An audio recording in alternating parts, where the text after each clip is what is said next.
Assalamualaikum warahmatullahi wabarakatuh.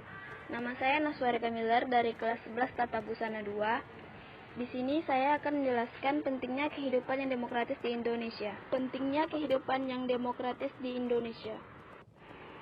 Kehidupan yang demokratis merupakan kehidupan yang didasari prinsip-prinsip demokrasi di segala bidang kehidupan, baik di bidang politik, ekonomi, sosial, kebudayaan, dan pertahanan keamanan.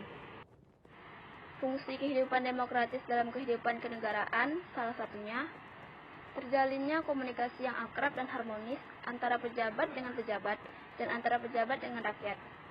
Yang kedua, menghilangkan rasa saling curiga mencurigai di antara sesama pejabat atau pejabat dengan rakyat, sebab dengan demokrasi terbangun jiwa keterbukaan. Pada hakikatnya, karakteristik negara demokratis adalah yang pertama, persamaan kedudukan di muka hukum.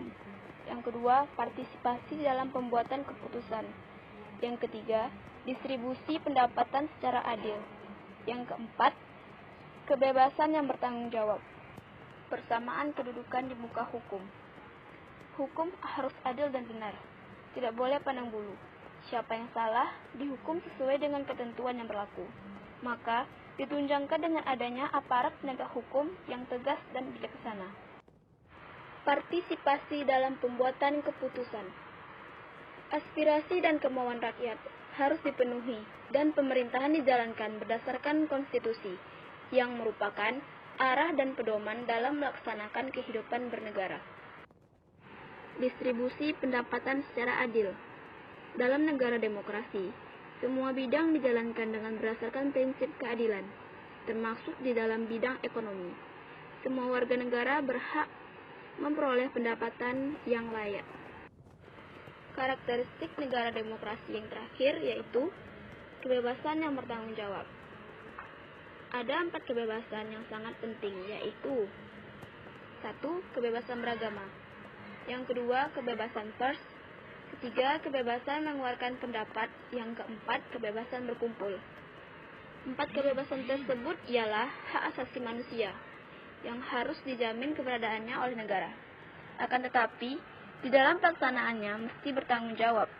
Artinya, kebebasan yang dimiliki oleh setiap negara tidak boleh bertentangan dengan norma-norma yang berlaku. Ini adalah bukti contoh kebebasan beragama dan kebebasan pers. Kebebasan beragama adalah prinsip yang mendukung kebebasan individu atau masyarakat untuk menerapkan agama atau kepercayaan dalam ruang pribadi atau umum. Dan maksud dari kebebasan pers yaitu hak yang diberikan oleh konstitusional atau perlindungan hukum yang berkaitan dengan media dan bahan-bahan yang dipublikasikan seperti menyebarluaskan, percetakan, dan menerbitkan surat kabar, majalah, buku, atau material lainnya tanpa adanya campur tangan atau perlakuan sensor dari pemerintah. Ada pula kebebasan berbicara atau kebebasan mengeluarkan pendapat, yaitu kebebasan yang mengacu pada sebuah hak untuk berbicara secara bebas tanpa adanya tindakan penyerangan, sensor, atau tuntunan hukum. Akan tetapi dalam hal ini tidak termasuk dalam hal untuk menyebarkan kebencian. Kebebasan yang terakhir ialah kebebasan berkumpul. Kebebasan berkumpul adalah hak seseorang untuk berkumpul dengan orang atau kelompok lain dan mengemukakan, menyampaikan dukungan, dan mempertahankan gagasan mereka. Berikut ini adalah perilaku yang mendukung tegaknya nilai-nilai demokrasi. Yang pertama, menuntut hak setelah melaksanakan kewajiban. Yang kedua, menggunakan kebebasan dengan rasa tanggung jawab. Yang ketiga, menghormati hak orang lain dalam menyampaikan pendapat. Yang terakhir, membiasakan diri memberikan kritik bersifat membangun.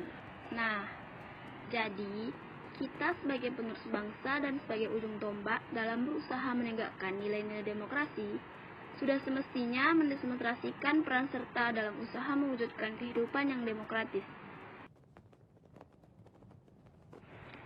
Sekian dari saya mengenai pentingnya kehidupan demokratis di Indonesia.